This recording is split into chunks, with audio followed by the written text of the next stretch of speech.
Assalamualaikum warahmatullahi wabarakatuh. Kita akan bahas anatomi fisiologi, materi lagi, yaitu sekarang tentang organ reproduksi pada wanita. Jadi kalau kita lihat organ reproduksi, yang kalian tahu kan bahwa wanita punya satu buah rahim, ya, itu merupakan organ reproduksi dari seorang wanita, ya. Kemudian organ reproduksinya itu meliputi apa aja sih? Ternyata ada beberapa. Yang pertama adalah organ-organnya. Kemudian oogenesis. Kalau oogenesis ini berarti pembuatan sel telur pada ovarium pada wanita. Kemudian ada hormon. Ada beberapa hormon pada wanita. Ada estrogen, progesteron dan lainnya. Kemudian ada fertilisasi atau pembuahan, ya. Kalau ketika ada fertilisasi pasti ada kehamilan, kemudian ada proses persalinan, ya, kemudian ada laktasi atau menyusui. Nah, organ reproduksi wanita ini juga meliputi payudara juga, yaitu fungsinya adalah untuk laktasi, ya. Kemudian memang kalau pada wanita ini sangat kompleks karena dari sebelum hamil, kemudian pembuahan, kehamilan, persalinan, dan kemudian menyusui. Kemudian organ reproduksi wanita ada organ dalam, ya, yang termasuk organ dalam adalah vagina, uterus, ovarium, dan tuba falopi. Jadi kalau vagina ya sudah kalian sudah tahu, kemudian uterus yaitu rahim, ovarium ini tempatnya sel telur produksi, kemudian ada tuba falopi, ini adalah tempatnya fertilisasi atau pembuahan terjadi pada uterus. Kemudian ada organ luar, ada labia mayora, ada minora, kemudian ada klitoris, mons pubis, vestibulum, dan himen. Ya, kita akan bahas satu per satu. Nah, ini secara besar, ya mohon maaf kalau gambarnya agak kurang sopan, tapi memang kita belajar tentang ini sekarang, tentang organ reproduksi, apalagi organ reproduksi dari wanita, ya. Kalau organ reproduksi wanita ada yang dalam, ada yang luar. Nah, ini bagian luarnya, ya. Mohon maaf pagi-pagi sudah melihat kalau kurang sopan gambarnya, tapi coba kalian lihat satu persatu aja dulu, ya. Kemudian ada organ genitalia luar, ada mons pubis, itu adalah bagian yang menonjol meliputi simfisis, ya, yang terjadi dari jaringan dan lemak. Area ini adalah area yang ditumbuhi oleh bulu-bulu halus yang muncul pada waktu pubertas. Artinya kalau waktu pubertas pada wanita adalah ditandai dengan adanya menstruasi. Kemudian ada labia mayora. Ya, kalau labia mayora ini adalah bagian bibir di depan. Bagian depan ini yang besar disebut labia mayora, atau yang disebut antara dua lipatan dari kulit di antara kedua paha. Bagian atas labia mayora banyak mengandung saraf, ya. Jadi banyak mengandung saraf di sini di bagian labia mayora. Ya, di sini juga mengandung banyak lemak juga karena jaringannya ternyata jaringan subkutan yang banyak lemak. Terus kemudian labia mayora kanan dan kiri ini bersatu di sebelah belakang yang disebut commissura posterior dan merupakan batas depan dari perineum. Ya, di sini bersatu, mana nih? Ya, bersatu ini mayora. Nah, di sini ada yang perineum, dia bersatu di sini namanya commissura posterior. Kemudian merupakan batas depan dari perineum. Permukaan luarnya ditumbuh rambut banyak dan mengandung kelenjar minyak juga, sama seperti halnya rambut-rambut. Kemudian di sini juga jaringan sarafnya sangat luas, ya, menyebar luas. Terus sensitif terhadap nyeri, suhu tinggi, sentuhan, dan lain sebagainya.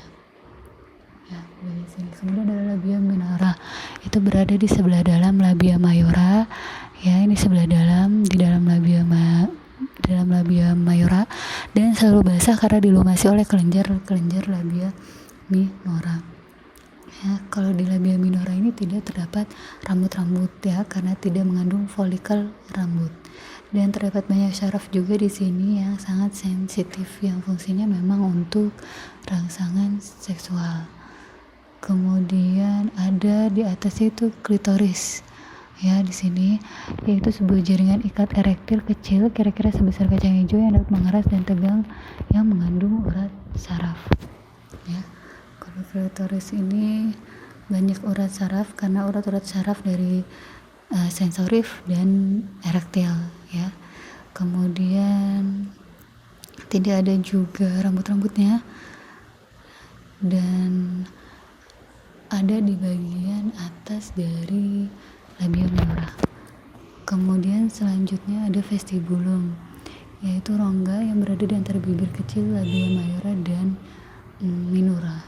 Ya, di sebelah sini namanya rongga vestibulum yang dibatasi oleh klitoris dan ini klitoris, ini kemudian perineum di sini, bagian perineum sini. Dalam vestibulum terdapat muara-muara dari liang senggama ya, atau disebut dengan vagina. Ini vagina kan masuk ke dalam, tapi karena kita masih bahasnya organ reproduksi luar, maka di bagian reproduksi yang luar hanya ada vestibulum, masuk ke dalamnya ada vagina. Kemudian ada uretra, ada kelenjar Bartolini, kelenjar skin kiri dan kanan ya. Kemudian ada himen atau selaput darah, lapisan tipis yang menutupi sebagian besar dari liang senggama, di tengahnya berubah supaya kotoran menstruasi dapat mengalir keluar. Letaknya di mulut vagina. Bagian ini bentuknya berbeda, ada yang seperti buah sabit, ada yang konsistensinya kaku, ada yang lunak, tergantung dari individunya masing-masing. Kemudian ada perineum, itu terletak di antara vulva dan anus, panjangnya lebih kurang dari 4 cm ini perineum ya. Kemudian kalau perineum ini biasanya pada saat persalinan bisa robek nih di sini, atau bisa dipotong atau digunting sehingga bayi dapat keluar ya di sini. Kalau bayinya terlalu besar, kita bisa mengguntingnya di bagian perineum ini. Kemudian atau disebut juga kalau menggunting perineum disebut episiotomi ya. Kemudian lanjutnya ke organ genitalia dalam ya. Kalau organ genitalia dalam ini terdiri dari ada yang disebut dengan vagina atau disebut juga liang senggama, yaitu untuk proses atau aktivitas seksual dari seorang wanita. Kemudian di sini disebut sebagai tabung yang dilapisi membran dari jenis epitelium bergaris khusus, dialiri banyak pembuluh darah dan serabut saraf ya. Di situ terdapat banyak pembuluh darah dan serabut saraf, panjangnya kurang lebih sekitar 6 sampai 7,5 atau sampai 7 tergantung dari si individunya tersebut ya. Sampai ke uterus itu sekitar 6 sampai 7 cm. Nah, kemudian fungsinya adalah sebagai saluran keluar uterus, alat senggama dan jalan lahir. Kemudian di sini ada pada puncak vagina menonjol leher rahim atau disebut cervix uteri yang disebut juga dengan porosio ya. Kalau di bagian kita lihat sini vagina, kemudian di sini porosionya atau ujung dari cervix ya. Kemudian bentuk vagina di dalamnya berlipat-lipat atau disebut dengan rugae. Nah, di sini epitel vagina cukup banyak mengandung pembuluh darah, tetapi tidak berisi kelenjar ya. Kemudian pH-nya vagina itu sedikit asam, 4-5 pH-nya. Kemudian misal pun ada infeksi pada vagina ini ya bisa terjadi jika pH-nya naik di atas 5. Kemudian di vagina juga ini terdapat cairan yang terus mengalir dari vagina, dari cervix juga ya. Dan ini untuk fungsinya mempertahankan kebersihan vagina ya.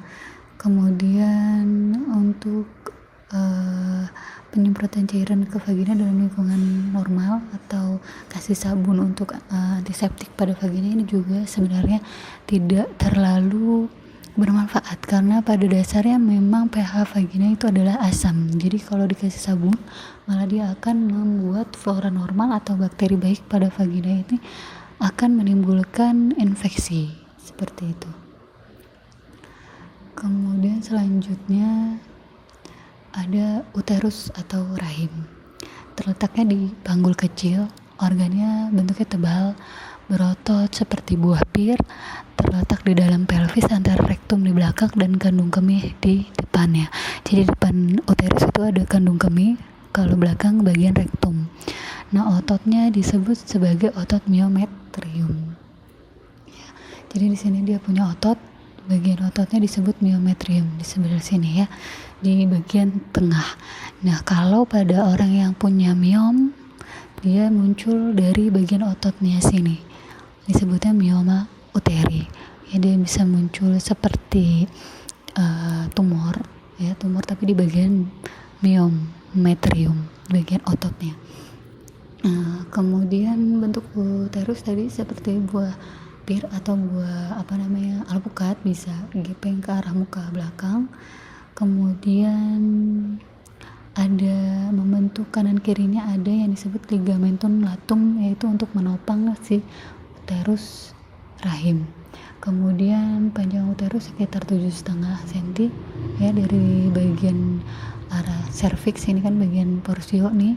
Kemudian ini masuk serviksnya, kemudian sampai ke atas ini sekitar 7,5, lebarnya sampai 5 cm, tebal bisa 2,5 cm, dan berat hanya 50 gram pada orang yang tidak hamil ya. Pada rahim wanita dewasa yang belum pernah menikah atau bersalin, panjang uterus bisa mencapai 8 cm dan beratnya lebih berat, yaitu 30-60 gram. Juga kelenturan, kemudian fungsinya berbeda dengan yang sudah pernah melahirkan dan belum melahirkan. Kemudian uterus juga terdiri dari beberapa bagian. Yang pertama ada bagian fundus uteri ya, bagian uterus yang terletak antara kedua pangkal saluran telur. Kita lihat lagi di di gambarnya, di bagian sini nih fundus, namanya fundus uteri ya. Kemudian ada korpus uteri, yaitu bagian uterus yang paling terbesar pada kehamilan. Kita lihat lagi gambarnya, ini korpus, ini tempat kehamilan terjadi di sini ya. Bayi berkembang di bagian korpus atau bagian badan dari si rahim tersebut.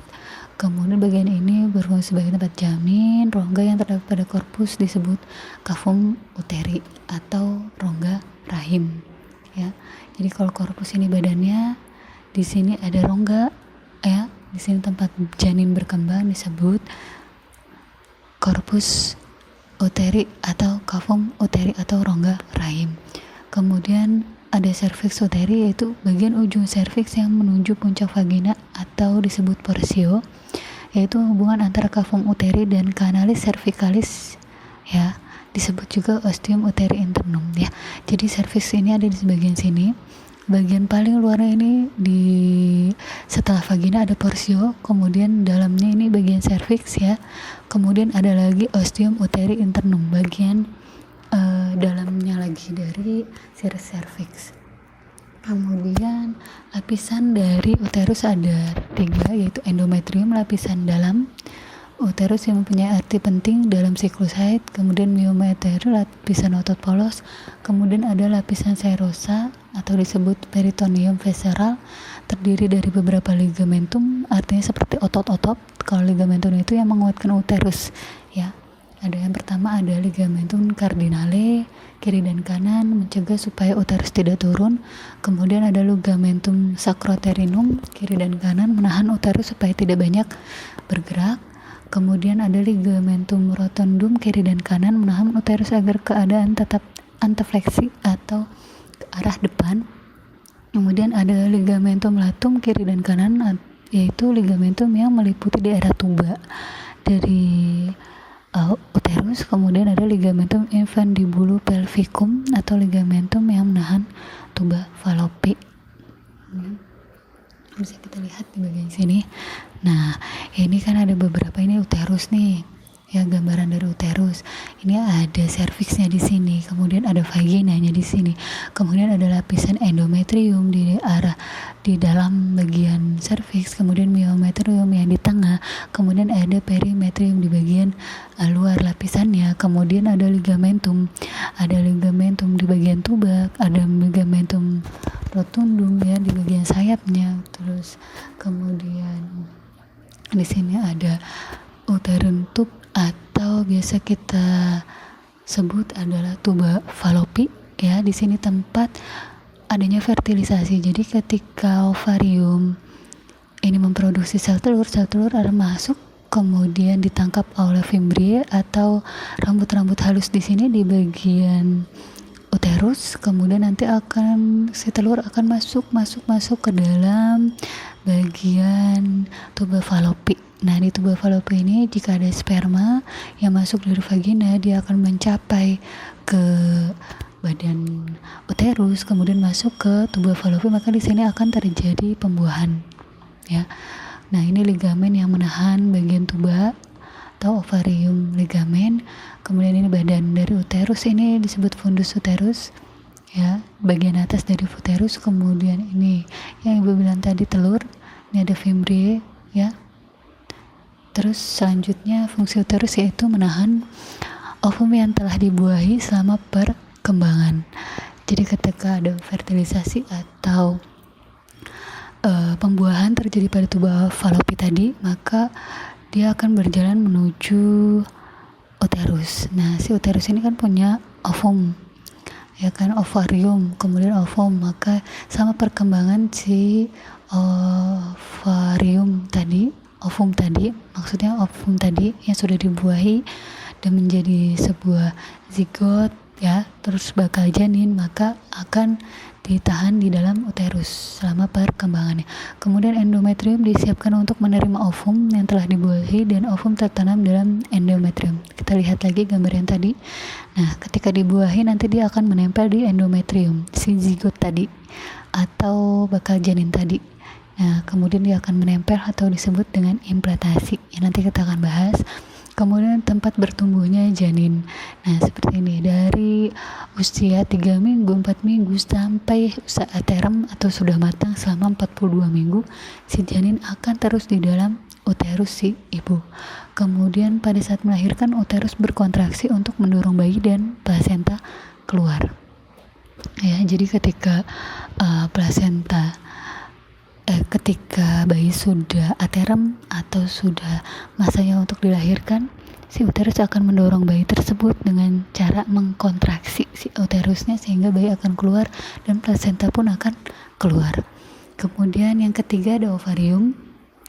Ovarium ini fungsinya adalah tempat produksinya sel telur pada wanita.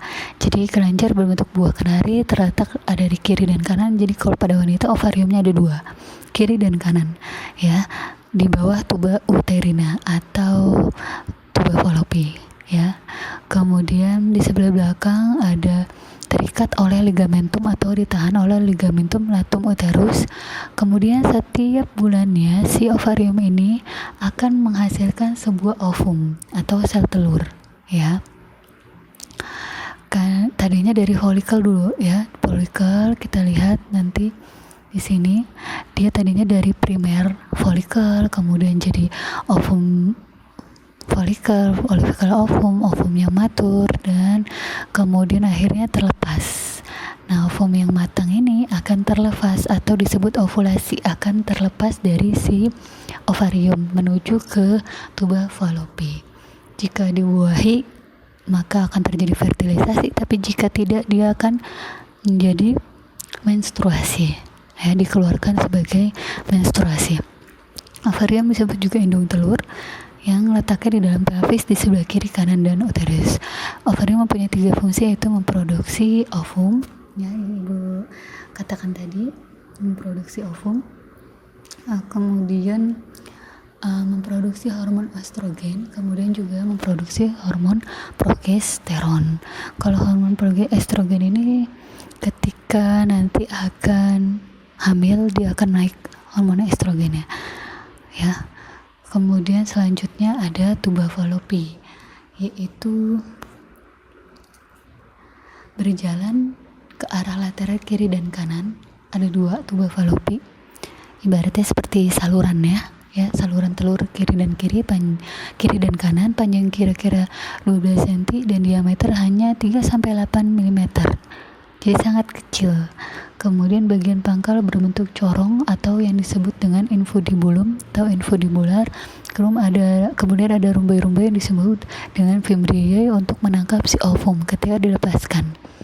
Ya, fungsinya tuba falopi ini mengantarkan ovum dari ovarium ke uterus.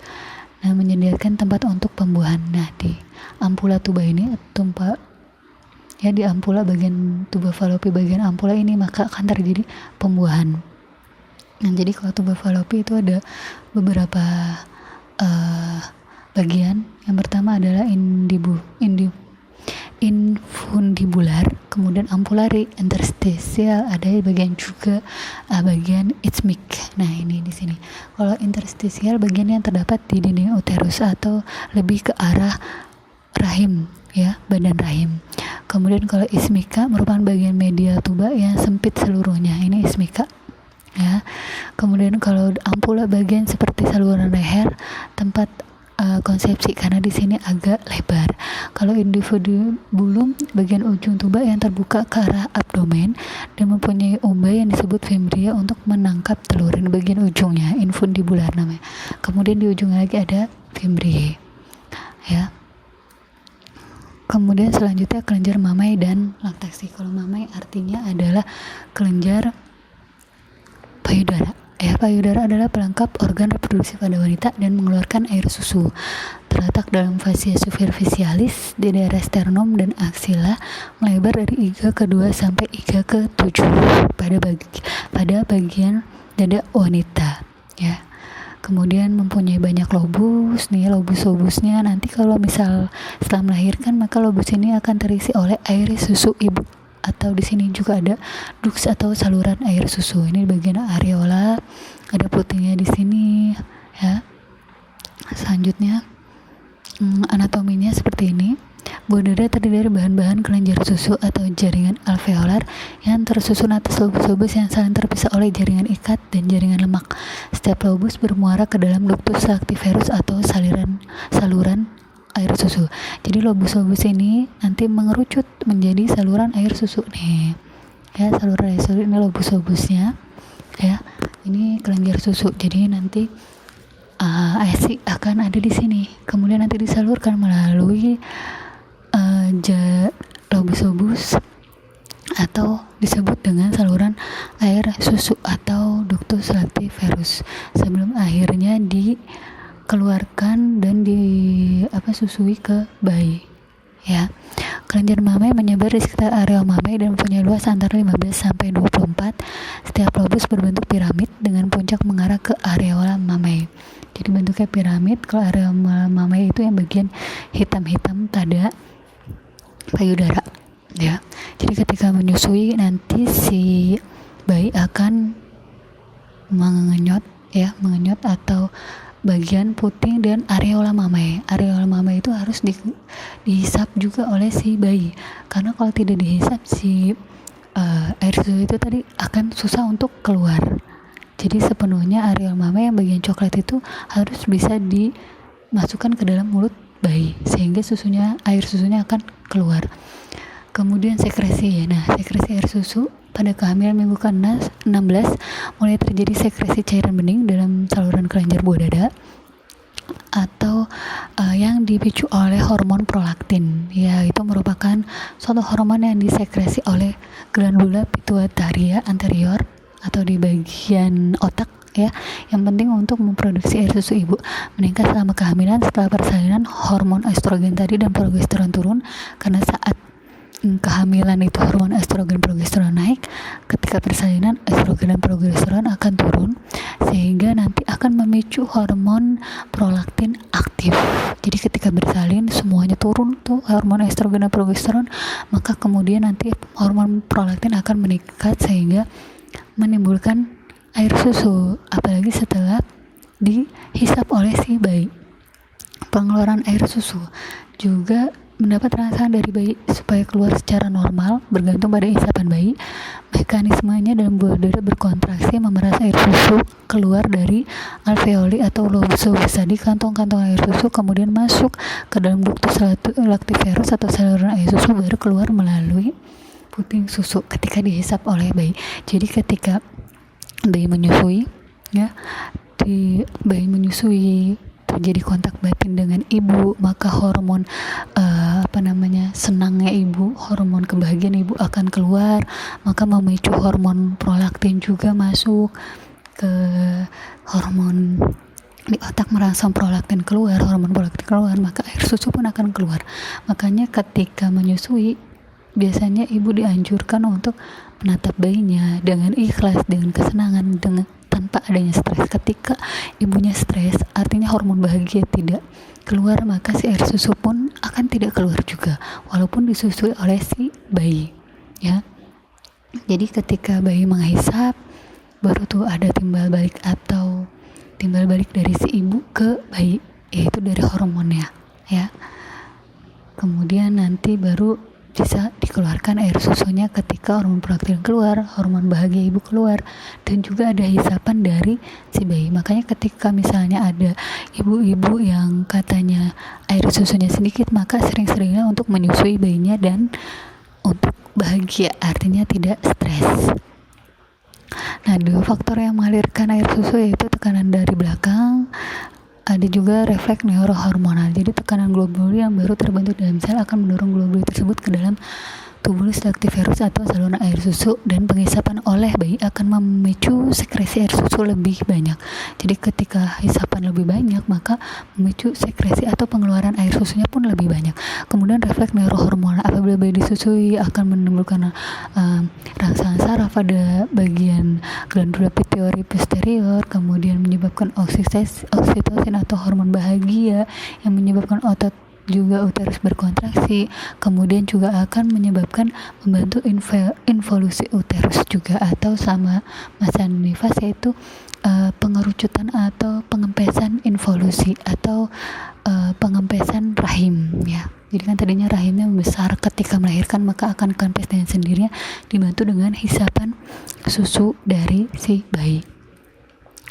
Kemudian fisiologi reproduksi wanita, ya. Dari konsepsi bayi, anak-anak, kemudian pubertas, kemudian reproduksi, siklus wanita, dan menopause. Jadi dari bayi, anak-anak, kemudian pubertas atau masa balik ketika menstruasi pertama, atau menstruasi bersama disebut dengan menarche. Kemudian ada fase reproduksi, artinya ketika wanita sudah siap hamil sekitar umur 18 sampai 35 tahun, itu fase reproduksi. Kemudian ada fase klimakterium atau menuju menopause sekitar 40 tahunan ke atas, dan menopause ini tergantung dari seseorangnya atau individunya, menopause di usia berapa, dan klimakterium di usia berapa, pubertas di usia berapa, atau mens pertama di usia berapa, tergantung dari individunya tersebut.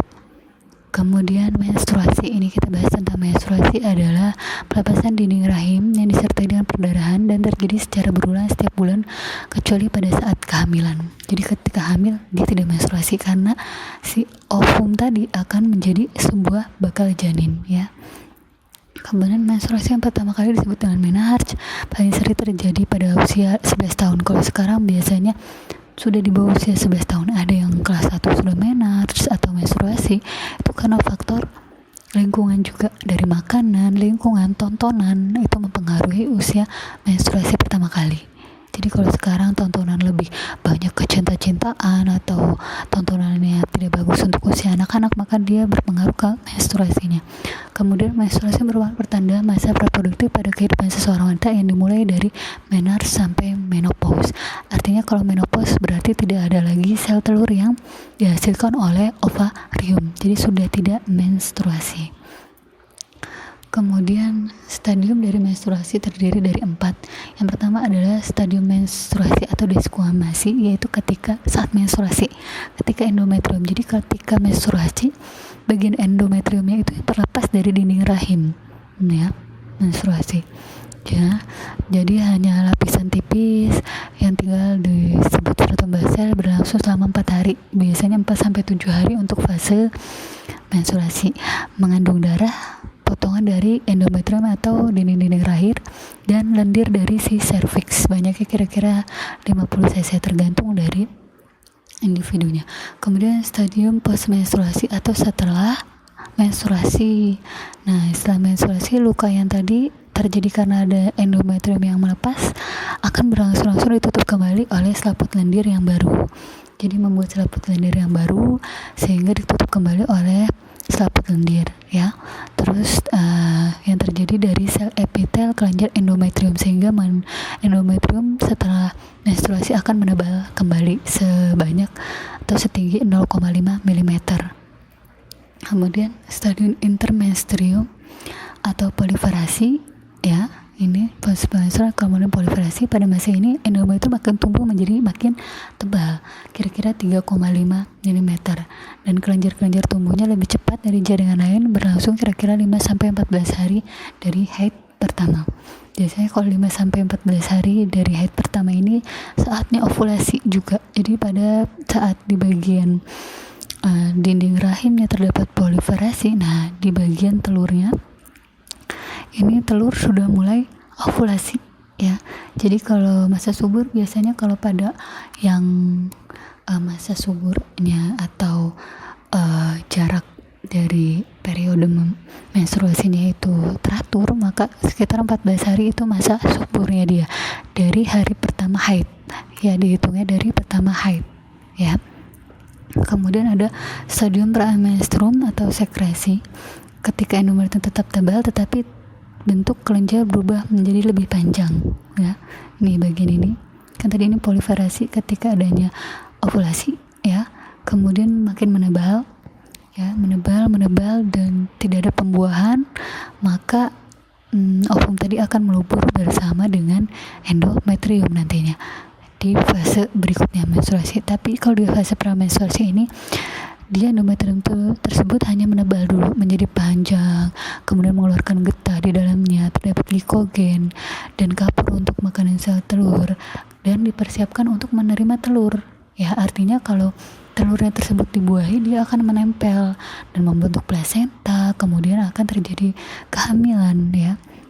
Nah, jika tidak, maka akan dikeluarkan bareng dengan menstruasi atau selanjutnya.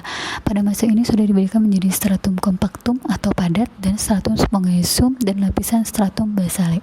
Nah, ini kalau yang bagian padat biasanya dipersiapkan untuk konsepsi atau tertanamnya janin atau implantasi, berlangsungnya selama 14-28 hari.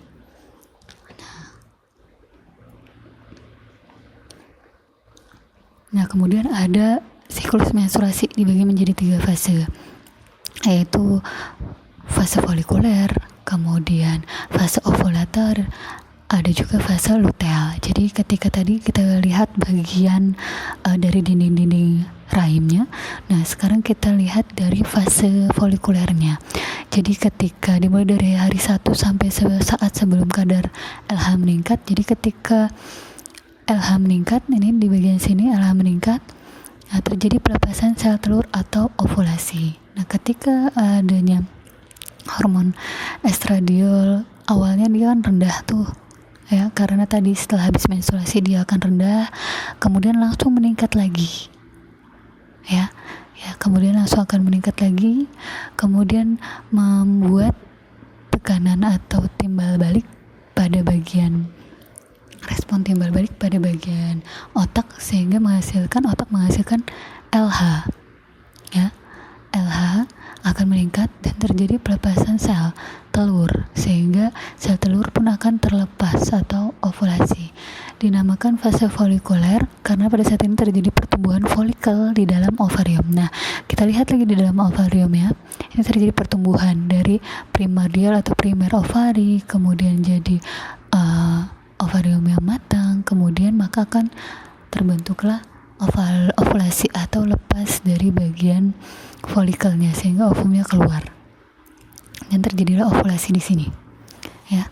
Pada fase pertengahan folikuler tersebut, kadar FSH sedikit meningkat. Nah, di sini ada FSH, kita lihat yang bagian hijau ini FSH meningkat juga, Ya, ketika LH meningkat, maka FSH juga akan meningkat. Ya, sehingga merangsang pertumbuhan sekitar 3-30 folikel yang masing-masing mengandung satu telur. Tetapi hanya satu folikel yang terus tumbuh dan kemudian yang lainnya hancur. Ini di bagian sini, mempengaruhi bagian sini. Nah, kemudian pada suatu siklus sebagian endometrium dilepaskan sebagai respon terhadap penurunan kadar hormon estrogen dan progesteron. Nah, ketika adanya ovulasi ternyata kadar estrogennya menurun. Nah, kembali menurun. Progesteronnya pun sama, kembali menurun. Nah, ya, terus kemudian selanjutnya ada fase ovulatory. Fase ini dimulai ketika kadar LH meningkat dan pada fase ini dilepaskan sel telur. Ketika meningkat maka akan ovulasi. Ya, biasanya dalam waktu 16-32 jam setelah terjadi peningkatan kadar LH. Nah, folikel yang matang akan menonjol dari permukaan ovarium dan akhirnya pecah dan melepaskan sel telur. Nah, ketika sel telur pecah, folikel tadi akan menjadi corpus luteum, ya, corpus luteum, dan akan berdegenerasi atau mati. Nah, kemudian pas saat ovulasi ini beberapa wanita merasakan nyeri pada bagian bawah atau disebut juga Mittels Merz atau disebut juga dysmenorrhea yang beberapa jam yang berlangsung selama beberapa jam atau beberapa menit. Kemudian ada fase luteal. Fase ini terjadi setelah ovulasi dan berlangsung sekitar 14 hari setelah melepaskan telurnya. Kemudian folikel kembali pecah dan membentuk corpus luteum tadi yang menghasilkan sejumlah besar progesteron, menyebabkan suhu tubuh sedikit meningkat selama fase luteal dan tetap tinggi sampai siklus berikutnya. Kemudian korpus luteum tersebut akan hancur dan siklus yang baru akan dimulai kecuali jika terjadi pembuahan. Ya.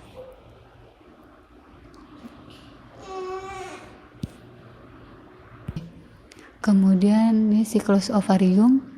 Ya, ada yang disebut ovulasi, ini egg-nya, ini folikel, dia akan pecah terus menghasilkan ovarium. Setiap bulan proses sebuah sperma yang matang dilepaskan oleh salah satu di antara kedua ovarium atau disebut juga proses ovulasi. Umumnya terjadi 2 minggu setelah hari pertama haid atau sekitar 14 hari dari hari pertama haid. Berikut ini ada gambarnya. Kemudian perjalanan dari dalam tuba ke falopi. Kemudian setelah ovulasi, sel telur berjalan di dalam tuba falopi dan tetap berada di sana sampai bertemu dengan sperma yang akan mengadakan penetrasi dalam proses fertilisasi. Nah, ini spermanya ketika ketemu, dia akan terjadi pembuahan atau fertilisasi. Pada pria dan wanita, hipotalamus menghasilkan hormon yang disebut RH.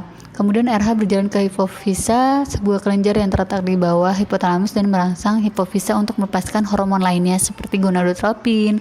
Kemudian merangsang hipofisa untuk menghasilkan LH dan follicle stimulating atau FSH. LH dan FSH ini membantu untuk merangsang pematangan kelenjar reproduktif dan pelepasan hormon seksual. Kemudian ovarium melepaskan estrogen, testis melepaskan testosteron. Estrogen dihasilkan oleh ovarium, ya.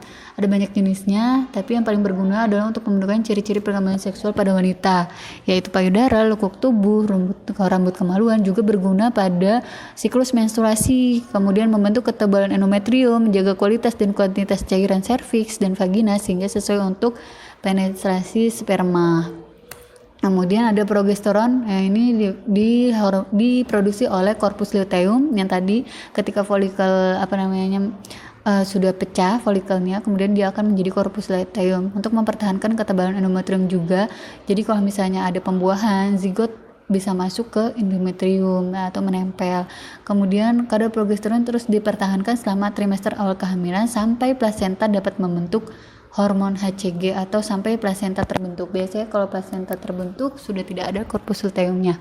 Kemudian ada gen RH, merupakan hormon yang diproduksi oleh hipotalamus di otak yang merangsang pelepasan FSH atau follicle stimulating hormone di hipofisis. Nah, ketika kadar estrogen tinggi, maka akan memberikan umpan balik ke hipotalamus sehingga kadar gen RH akan menjadi rendah. Begitupun sebaliknya. Nah, kemudian ada FSH. Ini fungsinya adalah untuk pematangan folikel, namanya juga follicle stimulating hormone. Jadi untuk menyebabkan pematangan dari folikel yang matang akan dikeluarkan Kemudian folikel ini akan menjadi korpus luteum dan dipertahankan untuk waktu tertentu oleh LH. Kemudian ini diagramnya bisa kalian lihat ya. Kemudian dan ini fertilisasi ya, dari ovarium kemudian masuk, kemudian berovulasi, fertilisasi, kemudian berkembang dari 1, kemudian menjadi 2 sel, ke 4 sel, ke 8 sel, terus kemudian seterusnya maka akan masuk ke endometrium atau akan berimplantasi. Nah, jadi dari 8 kemudian jadi blatosit, jadi ini sudah banyak sel-selnya, kemudian dari 8 sel menjadi 16 sel, kemudian 32 sel, lalu akan menjadi blastosit. Kemudian akan berimplantasi atau menempel pada endometrium. Nah, ini untuk perkembangan janin dari minggu pertama, kedua, ketiga sampai ke minggu 23 ya di sini. Ya. Ini perkembangan janinnya. Kemudian pada saat fertilisasi atau pada saat koitus atau hubungan antara pria dan wanita dengan ejakulasi, sperma dari saluran reproduksi pria di dalam vagina wanita akan dilepaskan cairan mani yang berisi sel sperma. Jadi kalau cairan yang keluar sebelum ejakulasi di situ juga masih berisi sel sperma, sudah berisi sel sperma ke dalam saluran reproduksi wanita. Kemudian jika senggama terjadi pada masa ovulasi atau ketika masa subur wanita, maka kemungkinan sperma akan bertemu dengan ovum yang disebut dengan pembuahan atau fertilisasi. Kalau ovum ini dia akan bertahan selama 24 jam setelah berovulasi. Nah, kalau sperma ini dia bertahan pada uterus wanita itu selama 5-7 hari. Jadi kalau misalnya pada masa subur kemungkinan akan bertemunya akan lebih banyak, waktunya akan lebih banyak bisa bertemu dengan ovum ya. Kemudian proses pembuahannya terjadi dalam tuba falopi, umumnya di daerah ampula atau infundibulum ya. Tadi yang sudah dijelaskan bahwa di daerah ampula tuba, kemudian ovum yang dilepaskan saat ovulasi dikelilingi oleh zona pelusida yang di luarnya ada sel yang membentuk corona radiata. Setelah terjadi pembuahan, zona pelusida yang mengalami perubahan sehingga tidak dapat ditembus oleh sperma yang lain. Jadi sperma banyak tuh ya masuk ya, beribu-ribu sperma akan dikeluarkan saat ejakulasi. Kemudian yang bisa masuk ke dalam ovum hanya 1. Nah, ketika 1 sudah berhasil masuk, maka akan terjadi perembuhan. Nah, saat pembuahan itu akan ada zona pelusida yang tidak dapat ditembus oleh sperma yang lain, sehingga sperma yang lain akan luntur atau akan kalah dan akan mati karena ada zona pelusida tadi. Jadi hanya 1 sperma yang bisa masuk ke dalam 1 ovum. Nah ini ketika sperma masuk ke dalam ovum ya, kemudian nanti akan terjadi zona pelusida, jadi yang sperma yang lain akan mati atau berguguran. Kemudian pada saat pembelahan sel atau disebut juga morula ya, terjadi sangat cepat, bertumbuh dalam pars ampularis tuba falopi menjadi beberapa sel atau morula, kemudian blastula, kemudian juga akan masuk ke dalam uterus 3-4 hari. Jadi stadium morula ini akan masuk ya ke dalam yang bentuk menjadi 4 sel, 8 sel, 16 sel. Kemudian akan menjadi morula. Nah, kemudian lagi akan meninggalkan tuba falopi tadi. Nah, masuk ke dalam uterus tadi pari pasca fertilisasi. Nah, yang disebut juga dengan stadium blastula. Nah, kadang-kadang di sini di bagian tuba falopi tadi, jika terjadi sel telurnya yang mengalami fertilisasi tadi masuk dan menempel di tuba falopi, itu namanya disebut kehamilan oktopik ya.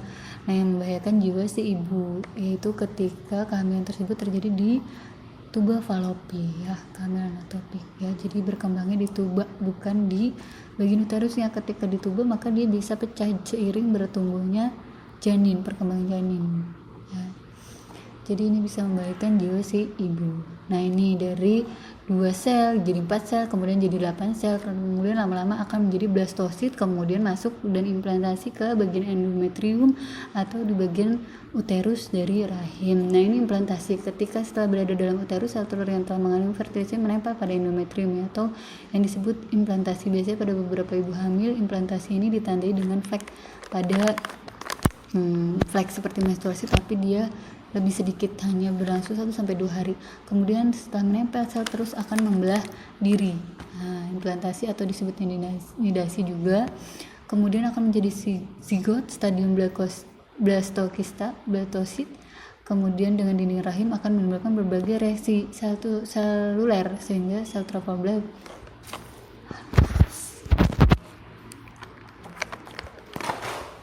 Kemudian tahap ini disebut sebagai implantasi yang kurang lebih 6 hari setelah konsepsi. Jadi misalnya kalau konsepsinya di 14 hari berarti sekitar 20 hari sudah terjadi implantasi. Nah, apabila sudah terjadi implantasi baru dikatakan kehamilan atau grafid. Nah, hari keempat inti blastosis setelah sampai pada permukaan stoma endometrium, hari ke-6 sudah masuk ke dalam endometrium, kemudian terbenam seluruhnya ke dalam stoma endometrium sehingga tahap implantasi atau nidasi berakhir pada hari ke-10. Kemudian sudah ada sabut janin terdiri atas korion, amnion atau disebut ketuban, kantung kuning telur, ada allantois, kemudian bagian korion cilik tetap berkembang yang kelak akan menjadi plasenta, nanti juga akan tumbuh menjadi plasenta. Kemudian juga plasenta selain terdiri dari plasenta akan menjadi juga sebuah janin yang akan berkembang. Kemudian ini ada penyakit pada organ produksi wanita, ada gangguan pada menstruasi, kemudian kista ovarium, pneumateri, endometritis, kanker organ reproduksi, ada kanker serviks, payudara, kemudian ada infeksi alat kelamin, misalkan kandidiasis, herpes genital, sifilis dan lain-lain. Dan kemudian kelainan bentuk dari organ reproduksi. Nah, di sini adalah tugas kalian untuk mencari ini dari beberapa organ reproduksi wanita. Ini beberapa organ reproduksi pada wanita, ibu beri tugas untuk mencari penyebabnya, pengertian penyebab, dan cara penanganannya dan sebagainya. Ya, ini tugas untuk kalian. Kemudian sudah jelas tugasnya. Tadi kalau balik lagi ke bagian bagian perkembangan janin dari pembelahan sel, fertilisasi sudah cukup jelas ya. Jika ada yang belum jelas bisa ditanyakan lewat Google Classroom, bisa ditanyakan ke ibu. Nah, kemudian cukup dari ibu. Mohon maaf kalau terakhir agak cepat karena waktu juga, takutnya nanti kelamaan untuk kalian mendengarkannya. Nanti kalau ada yang kurang jelas lebih baik ditanyakan aja. Oke, kalau gitu ibu akhiri. Wassalamualaikum warahmatullahi wabarakatuh.